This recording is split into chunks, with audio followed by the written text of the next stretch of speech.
on, technology, dating, and matching, and networking. And I'm just going to start off by just introducing the panelists. This is our moderator, our Disruptive moderator, David Carlos. Hello. And just give 1 second what your company, My Page, does. My company is called My Homepage. We make software for property managers of residential real estate. Very exciting. This is Alan Brody. And just, I'm going to let you say 1 minute about what Funding Post does, about how it's about the people. Oh, okay. So I run the iBreakfast, which is now morphed into the iEvening and Startup Palooza. But what we do is we help entrepreneurs find investors. And I have a book coming out called Are You Fundable? And the reason is that to be fundable, it's really a mental issue. It's something you have to have the right mentality so that investors will like you. Because they may like an idea, but they only write checks for people that they know, like, and trust. So to that extent, finding an investor is not that different from finding a date. Except this date is going to give you money. Supposed to. Yeah, the other one, it's costing you. Yeah, you go. Okay, so Alan is with iBreakfast, iEvening, and digital industry's premier executive and entrepreneurial networking growth. And I've covered quite a few of his workshops and things, and he's really good. He forces people to listen to the other person's pitch and tell them what they say. Half the time the other people don't know what the other one just pitched, so it's pretty funny. Okay, so Lauren, you want to talk about, just for 1 minute, the dating ring, why it's so special? Sure. So I'm definitely by far been involved the least in the dating space, so very honored to be up here with everyone. But I started the dating ring a few months ago with my co-founders Emma and Katie, and what we do is we meet all of our members in person in sort of speed matchmaking sessions, and then we coordinate group dates of 3 men and 3 women at bars around the city. So our whole thing is getting people immediately offline, because we think obviously the best way to assess if there's chemistry is to meet face-to-face and have a conversation. Great. And then Brian's going to tell us about how he used to, in the company he worked for, he ran the operations for Matchmaker.com. Absolutely. I was Chief Operating Officer for Lycos. Some of you guys remember Lycos, Go Get It, the dog? Thank you. Somebody does. Lycos was a parent company of a number of different companies, including Angel Fire, Tripod, Wired.com. Anyone remember Wired? There we go. It's finally. But we also ran Matchmaker.com and Quote. So I have a pretty strong background in understanding the subscription service business and some of the challenges that was back in the late 90s, early 2000 era. Cool. And then, Nancy, did you talk it? No. You want to say a line or two about what you have? Sure. My company is called Matchmaker Café, and about 15 years ago, I used to have a real cafe that had a dating service for our customers. So it was kind of before online dating, no pictures or anything, and made a lot of marriages, stayed in the dating business, and now I'm relaunching the concept as a technology that sets up real dates at real cafes. Cool. And Aaron's got a really interesting dating site. It's basically you have dates that people can buy. Is that what it is? Yeah, I run howaboutwe.com. We have a dating site where people suggest actual date activities, like how about we go to a cool cafe and get a cup of coffee, connect and meet offline. And then we also recently started a product for couples that basically curates your dating life for a couple. We sell actual dates, cool experiences for 2 to couples. Okay, so now David we don't do this straight. I mean, this isn't like a straight dry thing. David is just very funny. He's very vocal. Everyone in the back of the room and at the reception desk will be able to hear him. And take it away.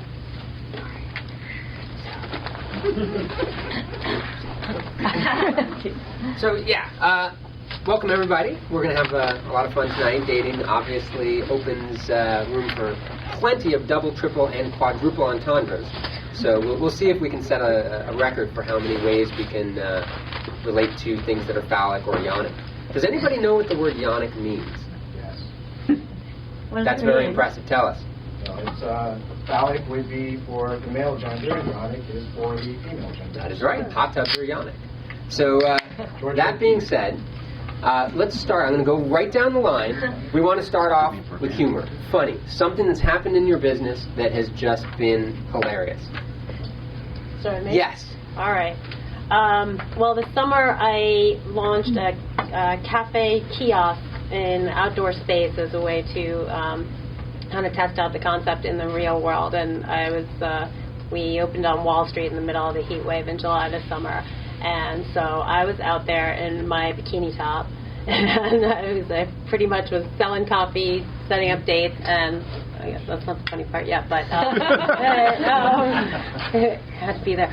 So the way that I got permission to commercialize this outdoor public space was because of a mayor's initiative to revitalize that area post Hurricane Sandy, and so it was a whole string of events called the Water Street Pops, and I actually got chewed out by the mayor's office for wearing a bikini in public space, and I had Were to... you wearing a full bikini or just the top? No, just the top, Oh. actually. It was a skirt. I thought it was tasteful. I have pictures. You can check out my Matchmaker Café on Facebook. And, but I guess it wasn't tasteful enough. They wanted me to wear their T-shirt, actually, but so that's not very good for branding. So. Excellent. Aaron? I'm racking my brain. I mean, running a dating site is very funny inherently. There's a kind of like just a profound overarching humor to the experience. But I can't think of anything extremely specific. I feel like constantly my day, you look at data, you're running a dating site, you look at data, it's just funny the way people act. They think they act one way, but then you look at the data and they actually act a very different way, and there's a constant kind of river of humor running through everything, which is light and good, and I think actually helpful to the endeavor, because sex and dating and relationships and marriage and divorce and all of those things, I think, do have a kind of humor to them, in addition to being the most serious thing that any human being tries to solve in their entire life. That problem is also filled with a lot of jokes, and that seems like a good thing to me. So no, I have no specific All right, Lauren, come on. Yeah, so we get date feedback after every group date of 6 people goes out, and they're all very different. And a few weeks ago, we got feedback, and one guy was like, this girl was so weird. She spent the entire 2 hours talking about theories about dinosaurs and aliens and, like, the world ending. And then literally word for word, another guy was like, this girl Molly just had these beautiful, amazing, sincere theories about dinosaurs and aliens and the world ending, and they're now on like their 5th date. Wow. So that's love is funny. My wife says that there is a lid for every pot. And there we go. That's the 2 of them. Cool. Alan? Well, I don't have anything that funny, at least not on the dating side, unless you want to know how I met my wife, which I'm happy to tell you about. Maybe I'll work it in later. But I will tell you this. So I'm in the business of helping startups find investors, and it's never what you think it is. So I'm working on a book, and Lauren knows about this. But in order to do this book, I had to ask myself, what was the most significant startup that I've ever seen? And the most significant startup I've ever seen was the worst pitch ever. This guy was so bad that you couldn't even understand what he was talking about. You couldn't understand what he did. And I even sent him to investors. I was impressed because to me he looked like Bill Gates' younger brother. And I sent him to investors, and they called me and they said, we don't know what he does, and we don't think it works. Anyway, they went public about 3 weeks ago. The company's worth $800 million.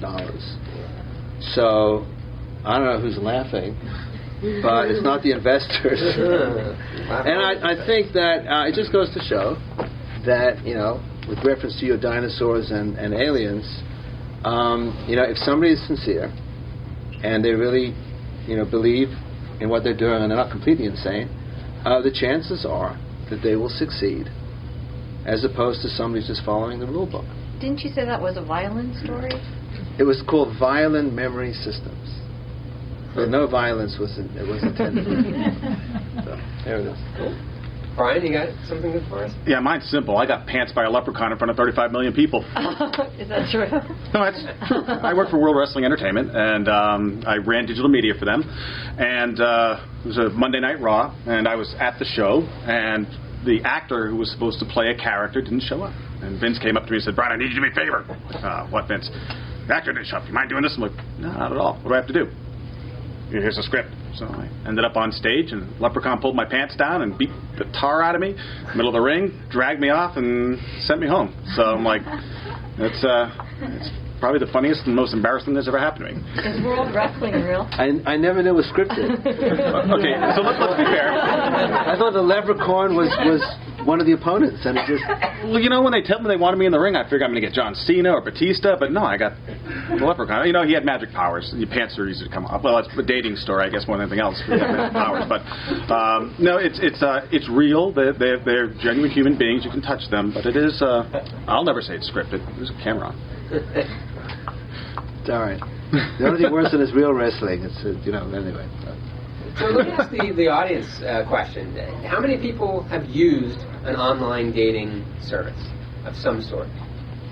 Okay, that's a pretty large percentage. Throw it out there. Anybody who wants to answer. Did you have a good experience or a bad experience? Good. You had a good one. Anybody else? Good? Bad? Yes. Both? Okay. Met my wife on Friendster. I want to clap. Nice. I actually met my wife on JDate, so I had a good experience there. Actually, everybody, I want to know if you're single, married, dating, and how that came to be. In a relationship. Kind of a funny story too. So I'm married, and when I was single, I started, Drip was my cafe from years ago, and I started that when I was single, and it was kind of like necessity is the mother of invention, but it wasn't working out very well for me. Like, a lot of my friends were meeting people through there, but I was kind of always working when I was there, so I realized I had to go outside of my cafe to make it happen for me, and I met my husband about 2 weeks after I made that decision. The funny part was that he actually came into the cafe and signed up the day before we met, and unbeknownst to me, and we didn't meet that way. So I'm kind of spiritual about it, but I sort of think fate sort of will try a few different ways to bring you together, and you have to be prepared to seize it. So it could be through technology, it could be you bump into each other on the street, but you have to be kind of looking. I was always looking. So, Alan, now you get to tell your All right. So how I met my wife, who's obviously, sitting in the audience here. I gave away the end story. So yes, I'm married. This is about 20 years, but 22 years. But anyway, so the thing is that I remember before I got married, I belonged to all these user groups, and at one point in time, Cosmo had an article saying that the best place to meet an eligible bachelor was at the New York Macintosh Users Group. And I ran the group. So instantly doubled in size. And I thought that was great. Wow. But for me, I found it didn't really work. Because and this is a sort of a theory here. And it's called the theory of loose ties. Has anyone read The Tipping Point? Yeah. Yes. Okay. So the theory of loose ties says that, you don't get your job or your mate from your immediate friends, because they already know what you already know. You have to go out to your acquaintances, because they know so much more, and they intersect through other fields. And that kind of where you meet those kinds of people. So obviously online dating, is a way to do that if you do it right. But when I was eligible, there was no online dating. So I did the next best thing, which was groups that I wasn't really affiliated with. And the best group, so I'm giving you a little inside information here, is, assuming you're young enough, you go to a high school reunion, which is what I did. So I went with a friend to a high school reunion of these kids that went to, I think, Stuyvesant High. And what happened was, once they all got together, all the guys abandoned their girlfriends and started talking about the things that they did when they were in high school, which meant that I, as an outsider, had unfettered access to all the girlfriends that they left behind while they were busy So there were about 21 women that I had to entertain. It was hard work, but it worked out pretty well. So that's how I met my wife. And I would suggest to you that what you want to do is you want to zig when everyone else is zagging. And especially if they leave you with access to all the single eligible. Lauren? So I'm 24. I'm mostly single. I work all the time and have a few. I'm very young, so. But one day. So are you going to meet, or is your intention to meet guys through online? Online? Or through your own dating service, or I'm open to everything. I sort of I believe in the multiple soulmate theory. So, but as of now, I'm not dating through the dating ring because it's in that early enough stage that it feels a little weird. But member of How About We and other dating sites. So cool. We'll see. Brian? I met my fiance 27 years ago at Syracuse University. It's been a hell of a long courtship. We dated for about 3 months, a semester, and she went back to Vermont for the summer, and I stayed at Syracuse and didn't call her all summer. It was hard. This was 27 years ago. There were no cell phones. So I got a note from her at the end of the summer. You could read between the lines. There were a lot of, sort of profanities in there. I'm like, wow, I guess I won't see her again. And she got a job at the bar I worked at. Of all the places in Syracuse, there was like 50,000 bars. She ended up stalking me. I'm like, okay. No, she's not here, so I can say she was stalking me. So we graduated, and I went my way, and she went her way. And 27 years later, there's a little thing called Facebook comes up, and she decides to look me up. Don't ask me why. Probably because anyone who just read the recent reports, it's like 50-something% of the people who are actually on social networks are looking up old boyfriends, girlfriends. Go figure why. I guess there's something about familiarity. But I also laugh because I'm like, wow, after 27 years, I'm the best you got? I'm like, oh, jeez.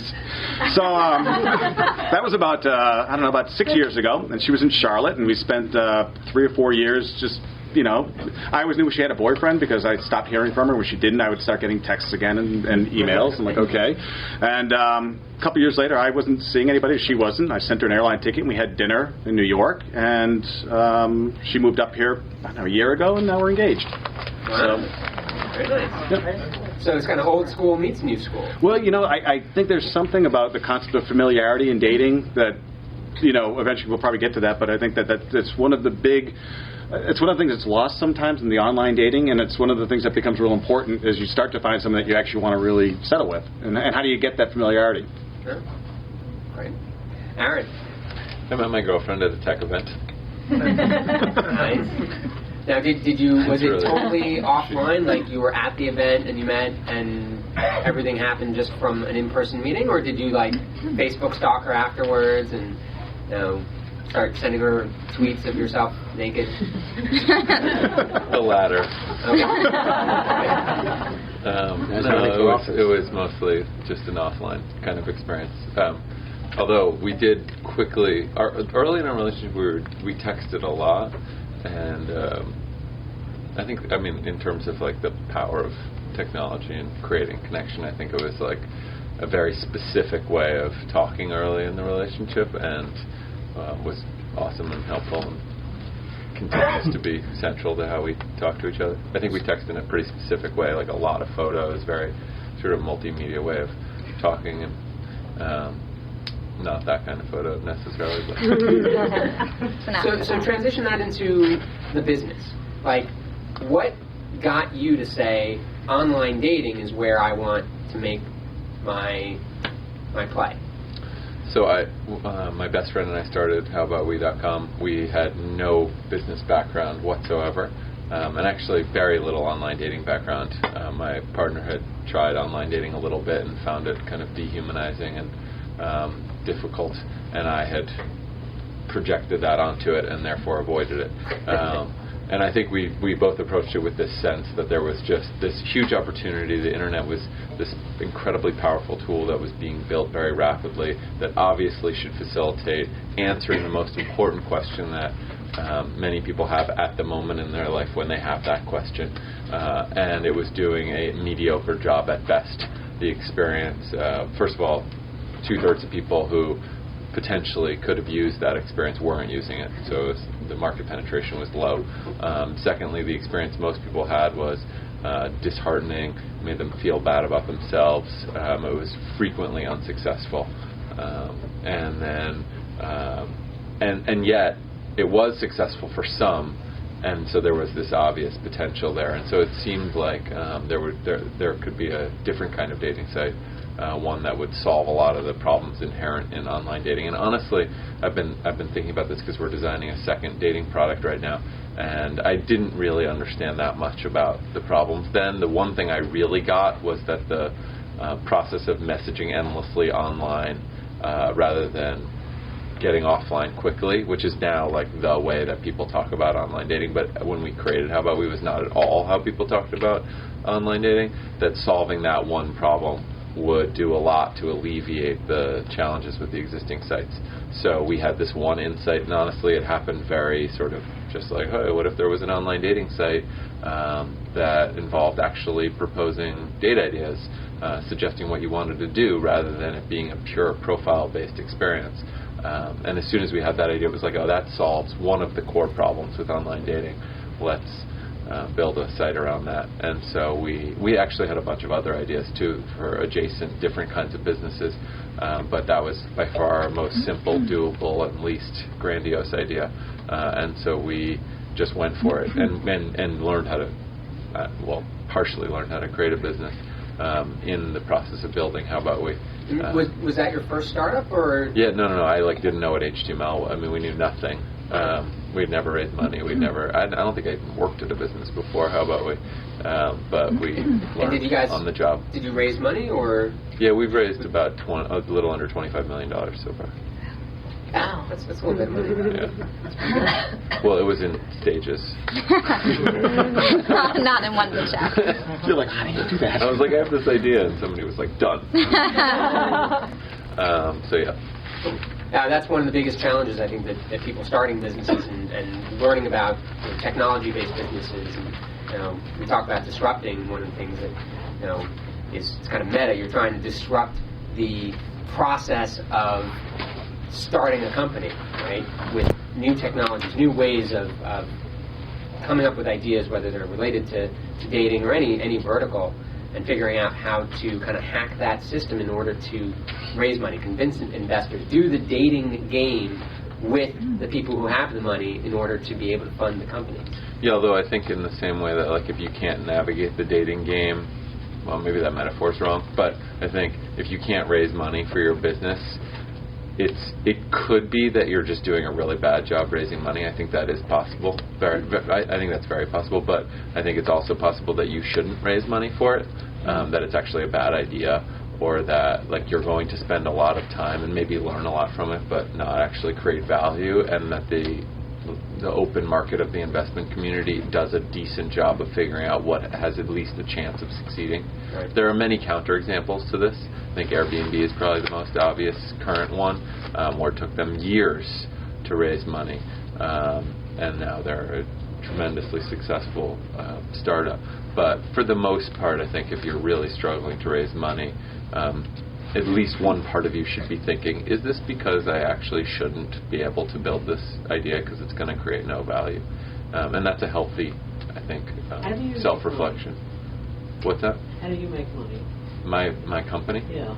A bunch of ways. We have a subscription business for our dating product. We serve ads through our content products, and the couples product sells dates and is also a subscription model. And can you share with us what it costs for you to get a customer? It varies tremendously based on the product and the channel, but traditionally in dating, it's somewhere between $5 and $10 to get a good customer. That's just an email sign up with preferences around dating. To get a paying subscriber depends entirely on what market they're in usually, because market penetration rates, how many people you have in a given market, are almost exactly correlated with what the conversion rates to subscription are in that market. So it's very, very dependent on where you are. So looking at display, you're looking at what, a $2 CPM or $10 CPM? Or? That varies so dramatically based on where you're advertising that there's no good answer to that. Do people understand what we're talking about right now? Everybody wants the secrets. They want to know. I mean, these are known numbers. Honestly, if you're thinking about creating a dating site and you think you're going to make it based on advertising, you should just stop. What do you do to raise money, and where did you go when you started out? Our first round was with small angels and some friends and family. It was very small, the first round. That was like a seed round. And then we moved to New York because we created it first in Boston. And then we raised an A round from like 20 top list angels and sort of early stage venture capitalists. You said with a business plan, or you said you didn't have a business background? Yeah, I mean, we made a business plan.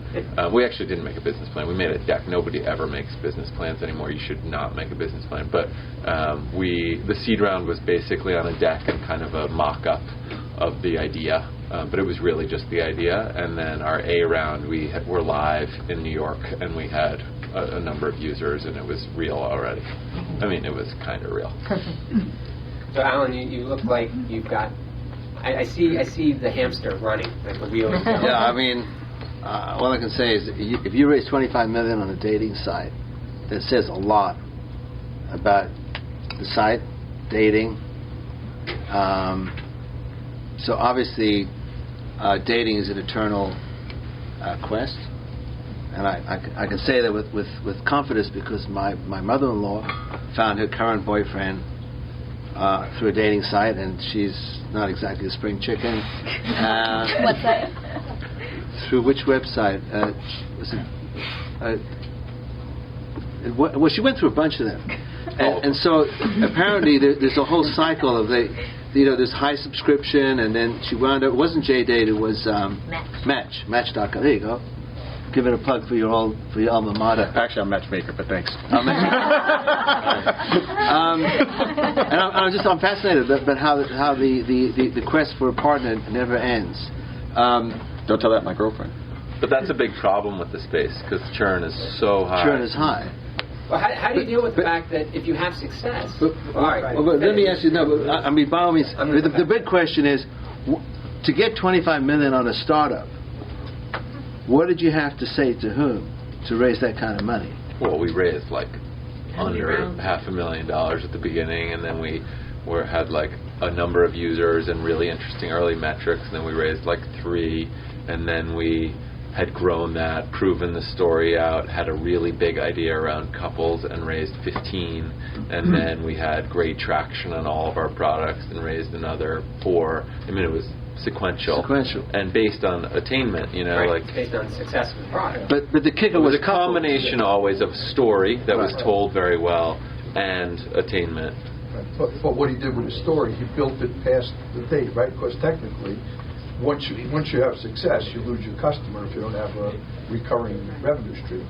You worked the couples, you worked other pieces, so now it's like a continuing process, right? So now you get the next stream of revenue. Now that they're dating, you're getting them to venues, you're doing other things, and now so you followed your customer. We do it like it's even like the vital stuff. It's like a happy couple. It's the same thing. You start with the couple, and somebody says, "Well, how good is a product if once the wedding takes place, it's all over? You now have to get. How do you get repeat business? Well, you start attaching on other things along with the couples.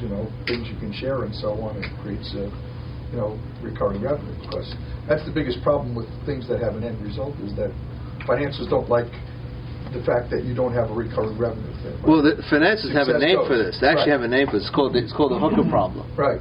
Well, the what? The hooker problem. Yeah. They're not paying after the deed is done. Yeah. So the issue is what exactly are couples doing on your site? I mean, buy dates. They're buying dates. Yeah, my fiance signed us up. It's the nice thing about it is... They're buying getaways. They're buying... Well, it's more... They give creative interesting ideas, which is really cool. Right. I mean, for me, coming up with an idea sometimes, I don't know. And we'll look and say, they give awesome ideas. I'm like, hey, that's a great idea. I'll try that. And then it's a discount, so you get it at a discount and get to try a whole bunch of new things. Appreciate it. Thank you. Yeah. We're working on it. It's our newest project. You just come up with birthday presents. That's one of our next projects. Is it really? Yeah, question in the back. Go ahead. Yeah, how big is your team right now? About 70. 70?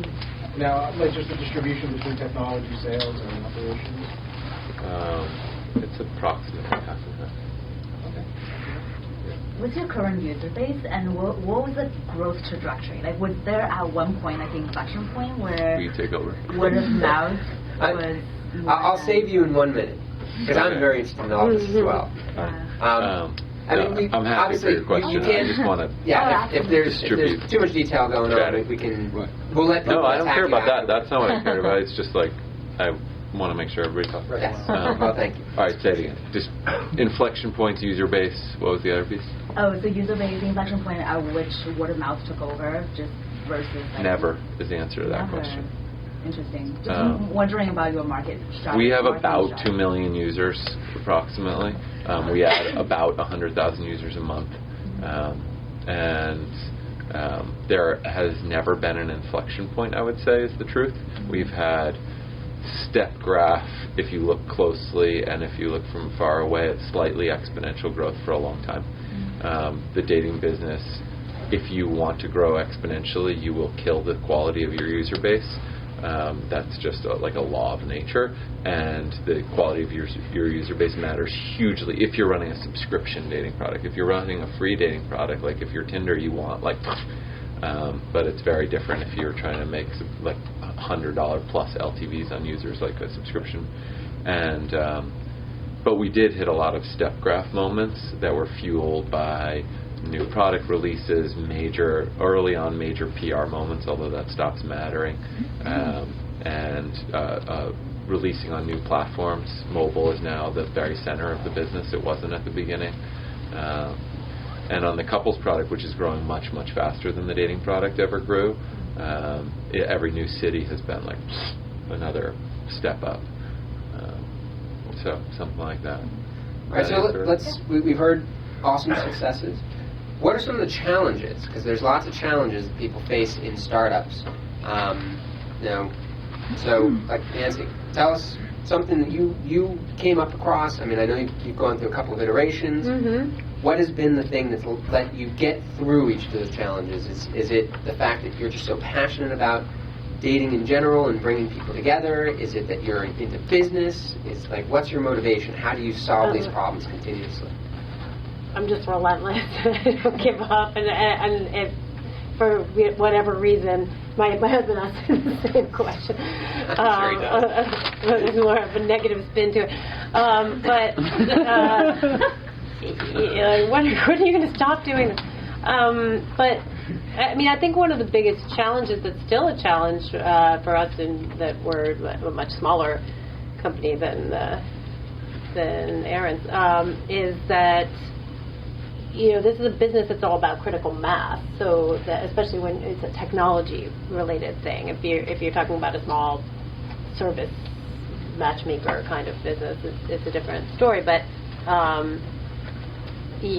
so getting to the point where even if you have a great concept, getting to the point of having enough people to be able to prove your concept works is challenging. And also people are very demanding as customers in dating, because what they want and what they could reasonably get are sometimes two different things. When you're in the real world, you have to look at that. Like if you go up to somebody and they flat out reject you, then you kind of realize, oh, maybe I can't go up to someone who's that hot, or something like that. But when you're online, you just keep clicking, and then you blame the dating site if you're not getting any dates, and you don't always go back and look and say, well, maybe I'm aiming wrong here. Right. So Brian, you've been in a lot of big companies. You've had sort of big enterprise kind of career. How have you played in that space, and the challenges that you've had there, and how does that translate into sort of what we're talking about here? I think when in a big company, you look at the operating metrics probably a little differently than you do as a startup. In a startup, you're looking for growth. How do I acquire the next user? How do I move into it? We acquired Matchmaker.com, and at that point it was about how do I maintain my audience base? How do I decrease my churn? How do I increase the lifetime value of that customer? What new products or services can I offer to increase their spend rates? And then what do I do to stave off competition? Right now there's 1,000 new dating sites coming online every year. So how do you keep from being a fad, and how do you stay relevant with the audience that you're trying to service? At some point you divest. I mean, we divested from Matchmaker because we realized at the time, and again, please guys, this was 10 years ago, but we realized that we couldn't keep it as an ongoing concern. There was too much competition. The cost for acquisition for a customer was far exceeded our value for that customer, and we realized that it was better for us to wash our hands from it while we still had a solid audience base, and to turn that over to somebody where they could service that audience better than we could at the time. And I think that's probably one of the hardest things as a company, no matter what phase you're in, is to decide when you should walk away. And I'm never going to encourage anyone to walk away, but there comes a certain point where you keep throwing money at something and you just can't make it move in the direction you want it to. And I guess that's the definition of insane, is when you keep doing the same actions over and over again and expect a different result. So, but I think good business is it's almost harder to realize when to walk away than it is to realize when to invest more. Okay. So let me ask about the technology of dating, right, and the whole tech play as part of this, because I think the interaction between technology and the offline, just human action of meeting somebody and experiencing mammalian physical attraction, right? There's a bit of a dichotomy there, because when you're online, sure, you can see a picture of somebody and you're like, oh, she's hot, or oh, he's really ripped, look at that guy, or and whatever it is that you're attracted to. But you can't really tell, right? It's just not possible until you meet, right? And I met my wife on JDate, and we had an awesome sort of quick experience. But I think the thing that made it awesome was that I saw her profile, I called her up, or emailed, she gave me her number, I called her up, we had one conversation, then we had a date, and we met. So it seems like the solution that everybody's kind of going towards for this is to say, enough with the technology and the eHarmony and the finding the perfect person with the algorithm that goes and turns in. No, it's get two people together who kind of think they're hot and let them have fun in real life. Is that the new play? Yeah. I mean, and that's the business model You think so? that kind of each of you seems to be going after, right? Not me. I want to know why you think that. Yeah, well, firstly, I think that online dating has changed a lot over the past decade. I think before it was a lot more of a tech community because it wasn't so acceptable. So I think it was easier in some ways to meet people before it became so common. Right now, what I think the problem is that it is so common that you're going online in a city like New York and you sign on to OkCupid and they say there are over 100,000 people online. And so there's no scientific proof that backs up any of these algorithms behind these sites. And I know you guys don't use an algorithm. And we do, actually. But I know what you're saying. But no filtering and I've talked a little bit about this, so maybe outdated. But I mean, but big sites like eHarmony and Match haven't released anything that's shown scientific proof behind matching other than basic demographics of are you of similar backgrounds, do you have similar educational backgrounds, do you have similar levels of attractiveness. And so, what top scientific researchers are saying is just get people together in person. And so for us, that's what we're doing. We're getting people with similar levels of attractiveness, educational background, and we're putting them together in person. What are the forecasts for how the whole quantified self and new data movement is going to affect it? So once we have these sophisticated algorithms that are pulling in, not just big data, but as wearables become more and more sophisticated, and then maybe even embeddables that might be tracking heart rate and pupil dilation and these sorts of things. What are we looking for as far as quantified self and very dilated pupils? And what other substances you might be taking? But so with this sort of quantified self, self-hacking stuff and data becoming so sophisticated, algorithms are going to get more sophisticated. Is it going to end up being science where the data is going to be able to do a better job than we can? I mean, I personally hope that it will. Right now, we're relying on people's self-reported data. So you have people, a big problem that I find, and I'm a huge fan of online dating, but I think there's obviously a lot that can be improved, and I think a huge problem is people self-reporting things that are misleading. In the last T report, it was 54% of people thought that profiles were misleading. So I think a big thing is getting data not just from people themselves, but from dates. And I hope that this is a problem that science is able to solve. I would love to sign online and find my husband. But it's, and going into the dating ring, I thought, oh yeah, like, you know, eventually someone in a few years, you'll have millions of dollars, you'll plug it in and figure it out. I'd love to hear what everyone else thinks, but I'm not sure if it is something that can be plugged into an algorithm. I don't know. I mean, maybe I'm old-fashioned, but how many of you ladies have male friends that are really good friends? I mean, a lot. And how many guys have female friends that are really great friends? But for some reason, you look at them and you're not in love and you don't want to marry them. I mean, there's something that you can't take away from a physical attractiveness when you bring two people together that you'll never be able to create an algorithm that'll solve. I mean, unless you're getting DNA samples and somehow they come up with a way that's to realize that these two chemicals will go together and their pheromones will mix and everything will be perfect. But I don't know. I think there's still something old-fashioned about physical attraction that you look at somebody and say, you know what, this is something I really want to get to know. You know, when you look across the bar and your eyes meet, and you go, oh my God, I want to get to know her. You walk up and say, hi, how you doing? And she goes, get the hell away from me. Like, oops, okay, that's not quite the right attraction.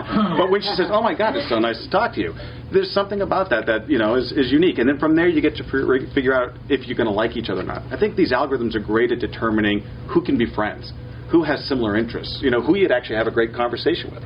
But I think at the end of the day, there's going to be something to be said that, and there's always going to be something for a physical sense of people having to get together to see each other, to touch each other before they realize, well, we're actually going to work or not. But I think that also brings up the idea of what is love and what is infatuation. And I read a little bit about Lauren's, I think he went to Brown University and he focused on love and relationships in your American studies.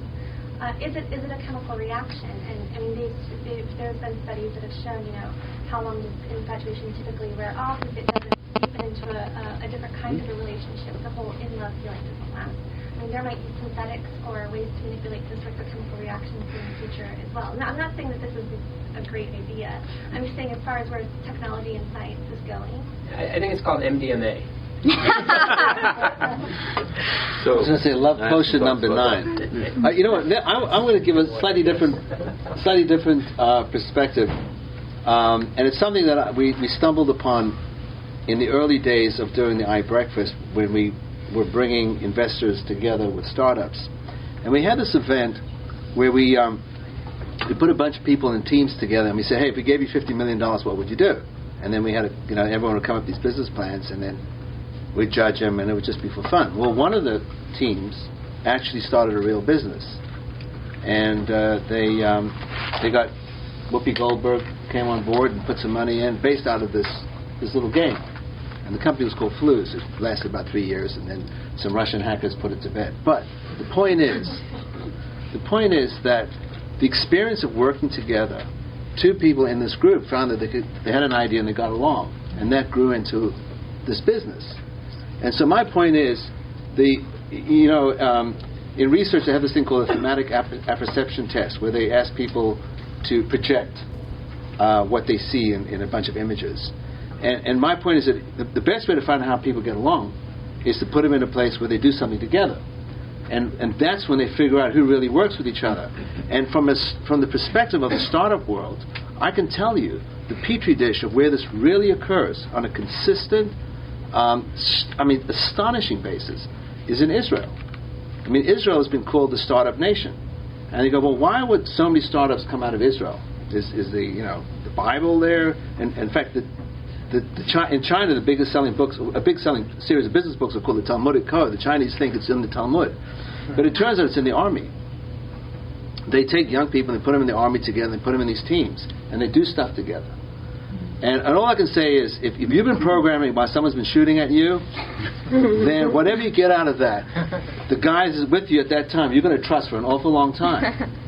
And I think that any situation where you can put people together to find out, what really works, they're going to stick together. Now, I'll tell you my personal story, but on the first date I went with my wife, we got into a fight at the restaurant. They overbilled me, and I didn't want to say anything because it was a date. And my girlfriend said, "What happened there?" I go, "Well, they overbilled it." She said, "I'll talk to them. Don't worry about it." Somebody who can stick up for that bill, that's what I like. And it hasn't wavered in 22 years. So I would say to you, screw these algorithms. Go find people in a situation where you do something together and that clicks.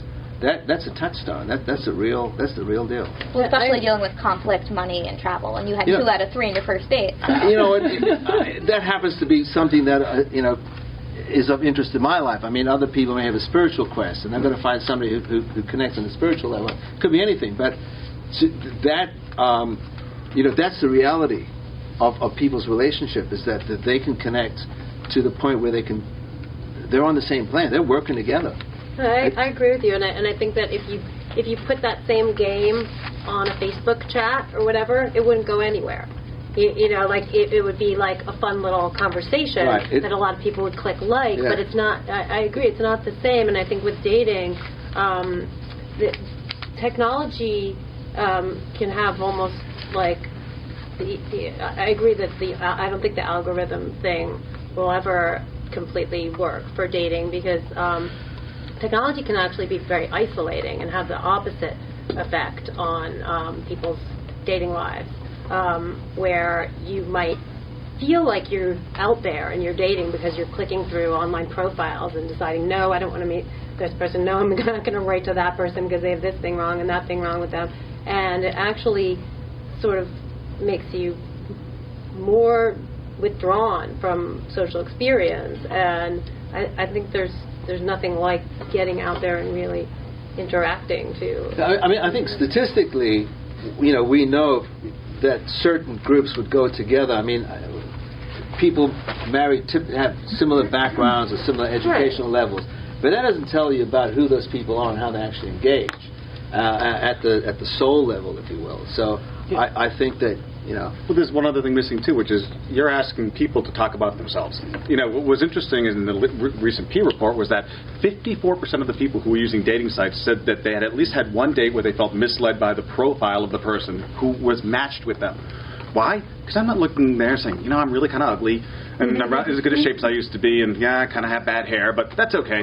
You know what? Because you set that out there, people are like, I don't think I want to see him. You kind of look in the mirror, and everybody, you can tell by the way some people dress that they look in the mirror and they have different view of themselves than the rest of the world does. And I think that as long as you're taking your own perception of yourself into account as you're filling out these algorithmic sort of determinations about who you should and shouldn't be with, you're going to, whether you intentionally do it or unintentionally do it, mislead people into who you are and who you really are. I think there's always, you're going to be fraught with error, in trying to deal with computational ways of matching people up. Well, I think we've seen something similar when we study Facebook profiles and the cause of depression, the increasing cause of depression when people are looking at other people's perfect lives, which is, of course, a very subjective portrayal of, our Instagram feed is not, our whole life. We're picking and choosing what we convey about ourselves. So. I have a few thoughts. Okay, first of all, when you're actually making an algorithm for a dating site, like really and then doing it and seeing like a lot of people using it, this dichotomous question very quickly becomes totally meaningless. So really what you're trying to do is just get people to click more, to message each other more, to create messages that get a response rate. By the time you get down into the funnel statistically, where you're looking at who actually had a successful date, you are so deep, you're statistically so far away from the kind of metrics that you're essentially going to optimize for, that unless you have an extraordinarily massive user base that I don't think any existing dating site actually has, those factors are very small determinants in terms of what you're going to optimize for. Okay, it's also nonlinear, right? You get a butterfly effect. There's so many things that occur between where you can make your determinants and what the final outcome is, that it's not a linear progression through that funnel. It just means like if you run a regression trying to figure out what the cause of a first date that led even just to a second date, take something simple, not to mention like enduring non-divorce filled love, okay? If you just want to get to a second date, right, the number of steps you have to walk back in order to try to understand what created that is so huge that you'd be much, much better off statistically just trying to make connections happen where people want to write each other back that you should just put all of your energy on that one interaction. And it's not a matter of like deep chemistry, or you just want to get it so that people actually meet offline where they can have some of these real life interactions. And you have a scientifically proven extraordinarily large capacity to make that happen. So nobody, like eHarmony or Match or whatever hasn't come out with any study that shows that they can determine these offline connections that lead to marriages, because the data is so small that it would just look ridiculous to anybody who understood numbers. But I promise you that eHarmony will do an incredible job matching you, for instance, based on your income, which will lead to the chance of you guys connecting in a just one way and then back conversation so much better than if they did it randomly. And that is extremely scientific, and you can tell within 3 minutes if you're actually doing this that you have huge power to affect that. The other thing, let me just keep going for a second. The other thing, if you're building these, is that especially on a non-free dating site, the are they subscribed, not subscribed factor has such a massive influence in how you structure this thing. Like if you're really designing this, you're like, wait a second, what I really need to optimize for is getting the people who are not subscribed to have an experience that makes them subscribe, because if they don't subscribe, they're definitely not going to message anybody, and they're definitely not going to go on a date. And that becomes a consuming kind of mathematical problem to solve. When are they renewing? How long have they been on the site? How many new messages have they received? All of those kinds of questions. We created a dating site that was all about this idea that everybody's been pitching, which is meet in the real world. That's where the chemistry happens. I believe that. And I also do believe that over time, through pheromonic work and so forth, we may be able to learn more about that. But that's like a ways away. However, when it comes down to the actual UI and experience of the site, the algorithmic questions are not in any way opposed to that kind of thinking. They're much more optimizing for just getting people to talk to each other. That's where all the math is. I'm curious, what do you think the average ratio is of number of messages sent out to various people before you get one date? On a paid or unpaid site? Even both. Well, it's dramatically different, right? Because if you're, let's say you're on Match.com and you're in New York, I don't know, I really don't know what this number is, but let's say that they are unbelievable at this and they can remember all the profiles that are from the past, right? So let's say they can convert 20% of people who sign up to be subscribers. 1 out of 5 people decides to pay Match. I think it's like 5%. Whatever the number is. So people are just messaging like dead profiles. So I'm going to use a really high aggressive number. If it's 20%, right? Remember that they've had 15 years of profiles that have been on there that are no longer necessarily active. Your chance of messaging somebody who's subscribed is very low, and then the chance of that resulting in a date is also very low, because who knows if you're going to correspond. Not to mention the fact that they don't actually emphasize going on dates; they emphasize chatting online, right? So I think that for every given message that you sent, your chances of getting offline on a date are extraordinarily low, and everything that their algorithm is designed to do is about just increasing the chances that there's a connection that results in any kind of talking. And that is the case on all of the dating sites who are really thinking about algorithms, for sure. What's interesting is 40% of those people who are chatting have inappropriately chatted or messaged, according to the recent Peace study as well. So it's the rhythm. The algorithms work for some people, but they're not working for others. Well, like 2000, I had nothing to do one day, and I went through my nerve file, and I counted 200 initial email conversations, and I think I got 80 responses. And then 30, I had more than one response. I think I ended up with 8 dates, 8 first dates, and 2% second or more dates. So that's my unscientific. Done. In the green shirt, you've had your Oh yeah, I just had a question, because you guys seem to know all the data and stuff. It kind of seems like, is there any sort of data behind whether you limit what somebody can write in a profile, like limit the number of characters or not limit it, how that affects messaging? Because people I know who have done a lot of online dating, they say that it's a little bit like, almost like a cover letter. Like if you can't really say anything stunning in your profile most of the time, usually that is left to your pictures, but you can say something that's just like a torpedo, or like a little way you say a phrase, where it's like, I know so many other things about you based on how you said that. It's like, There's a lot of data about this. Okay. I think that one mistake people make when they're thinking about success in online dating is they think about the numbers as a whole, like what's my response rate or something like that. And that's how a lot of, especially like mathy kids who are making OkCupid profiles and are like, I send 10 messages, how many do I get back? Da-da-da. If you're looking to have sex, I think that actually is a pretty good way of thinking about it. But if you're looking to like fall in love, you just need one, right? You just need one hit. And so really what you should be optimizing for is the kind of person who I'm going to fall deeply in love with and who's going to love me deeply. What would they respond to? So even if everybody else hates it, the real issue is what do they want? And it's very similar to branding, right? So you want people to hate your brand. If they don't hate your brand, if they don't find it like fundamentally problematic, then you're not going to have anybody who loves it dearly. And I think it's very similar. So there's this like overarching move to kind of flatten the numbers and come up with these universals about how long should your about me questions be, for instance. But the actual answer I think is less like there is a formula and more like it depends on you and more importantly it depends on the preferences of the person who you want to find. One thing that I've heard somebody say, I had a friend who said she said, look at my profile, tell me what's wrong with it. And I looked at it and I was just like, God, it's just too much. And she says, well, anybody who's going to like me, I want them to know all these things. But I said, well, think about it as if you walked up to somebody in the street. You don't tell them everything about you at once. You don't say, like, I don't want somebody who plays games, this happened to me when I was a child, all these things. It's just kind of a lot to unpack. Unless you're going to end up being a person who actually just, like, has a lot of stuff on the table. Right. And you want to get it out at the beginning. And, like, for all the people who are going to end up hating me for this, let's just, like, let them skip over my profile. I think that way of thinking, obviously you need to be thoughtful about first impressions and people can come to adore you over time and so forth. I think that's very real. But there's a problem with the flattening of the data in that it creates the wrong approach. And I think this is extremely common.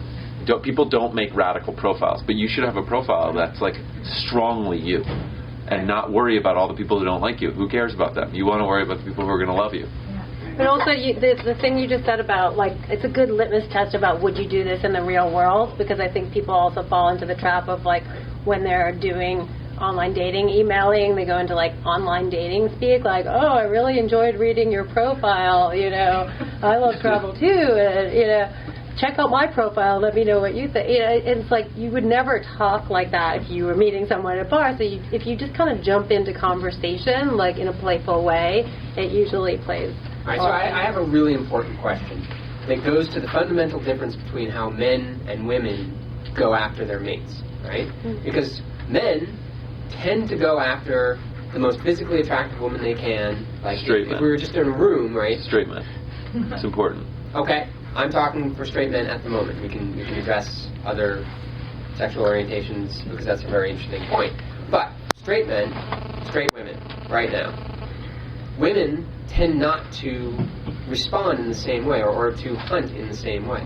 Right? There's a fundamental sort of it's like this classic mismatch that happens. Right? Women want somebody who's going to understand their personality. Men want somebody who's going to touch their penis. Right? It's very straightforward. Men are simple, women are complicated on some level. So, am I right? Right? I'm just throwing out the Good. Where'd you get that from? I'm throwing out the stereotype. But, I'm throwing out the stereotype because that's, I think, a classic thing that a lot of people think about. So that's the first question, is the stereotype correct? Second, if it is or isn't, how does that affect the way that you optimize a dating process?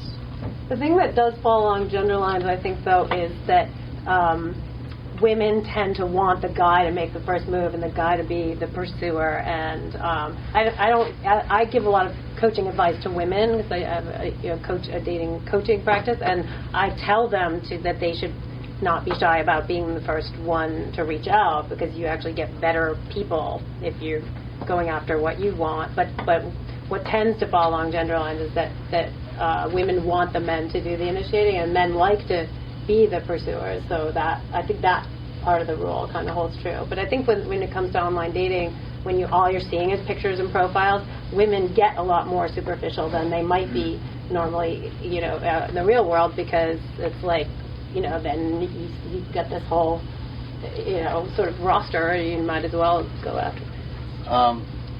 So let me say this. Your references, by the way, are from Sanskrit.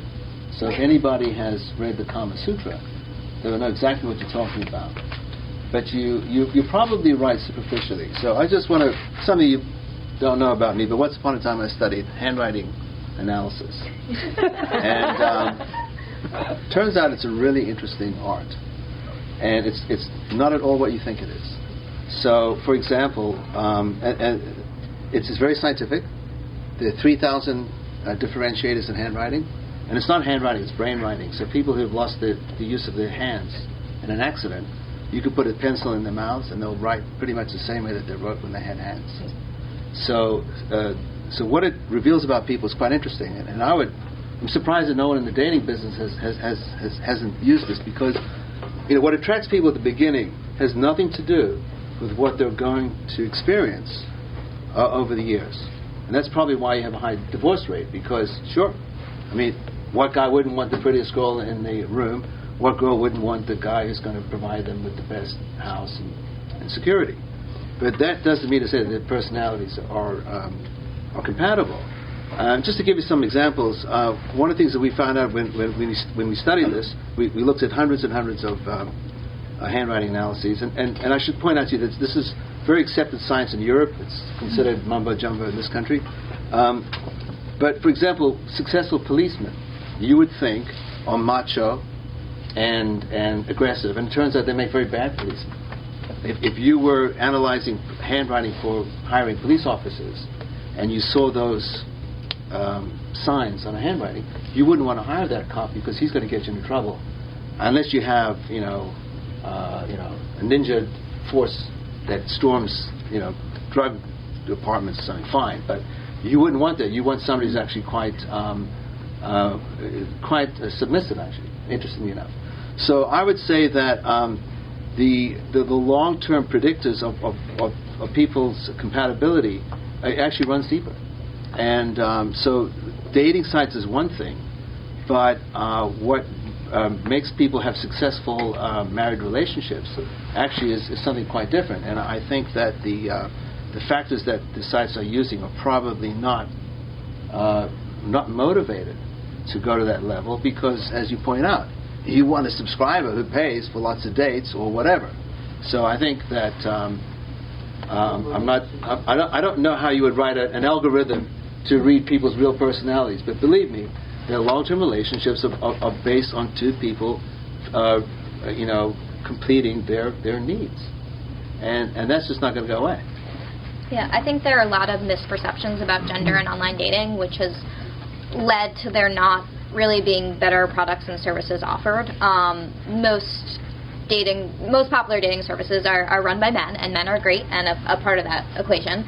But I think there's a perception that men are looking for sex and women are looking for relationships, and based on our initial data from members, women are looking for relationships, but men are looking at equal rates. They're just more open to casual relationships on the side, but are not as superficial as they're made out to be.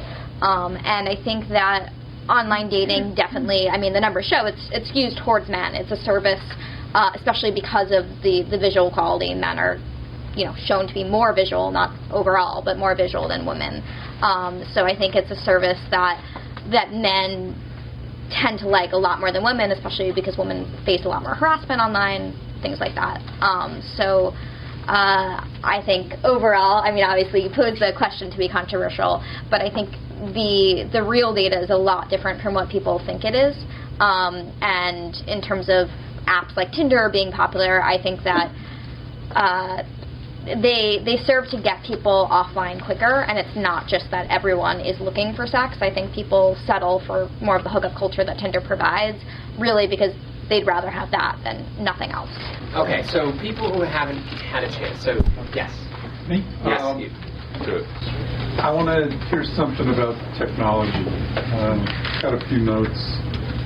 Are people using cloud in terms of your development methodology? Did you start out agilely, an iterative process? I think I should do this. You have your own internal staff? Outsource? I got it. I'll do that the kind of stuff. high-speed rundown. Thanks. Cloud, we're built on Rails. I think a lot of the older dating sites are built in Java. A lot of the newer ones are built in either Rails or Python. There are a few PHP sites. I think that's less frequent. Most of the products that are being built now are built in Objective-C and like Android's Java. In-house development, which consists of a whole, like a classic agile development team. I think pretty much every major dating site in the world is using an agile development process at this point. They're more or less waterfall-y depending on where you go. And that's basically it. Answer that question, actual dates happening mobile versus website? 50-50 on most sites unless they're mobile only. That's true on my site too. What's the most elusive demographic? Like as time has gone on, like the whole stigma behind online dating's changed. I don't think demographics you're keen to go after, but seem reluctant to sign up. I think the older, the most rapidly growing group of online daters are older right now. It's the fastest growing on our site, for instance. But they're also the least technology savvy and the hardest to acquire by far. Affluent women are hard to acquire, but very, very important for a dating site's success. I just have a quick comment. I have a friend, she's affluent, and she's divorced, and she goes on these sites, and she's decided that she has to Skype with somebody to see if what they've posted, their pictures are indeed what they look like now. So she won't, if they're interested in her, she says we have to Skype first, and then if they won't Skype, she knows there's something wrong. Or they don't have a Skype account. Which also means there's something wrong. That's not a very good strategy, you should tell her. I mean, it is great that you can like weed people out that way, but I don't know exactly how old she is, but there's kind of a supply and demand issue on where the men older men are more in demand than older women. So if she only is willing to go out with guys that who go through that whole jump through hoops process to Skype with her, she might miss out on some of the guys she would want. That's not her problem, right? Seems to be doing okay. The guy says he's like trim, and then she goes out and she sees he's pregnant looking. I have a question. Just based on your conversation, why? Like I have a friend who told me that if a dating website has like a video import option, it would be like so much better for him. Why don't we have that? Because people look terrible in selfie videos. It's true. So it's very, very hard to take a video of yourself where you look good. A lot of people are working on solving this right now, and I'm sure somebody's going to figure out how to do it in the next year. Particularly the advent of like the fact that video now actually works on your phone, which has only happened in the last year.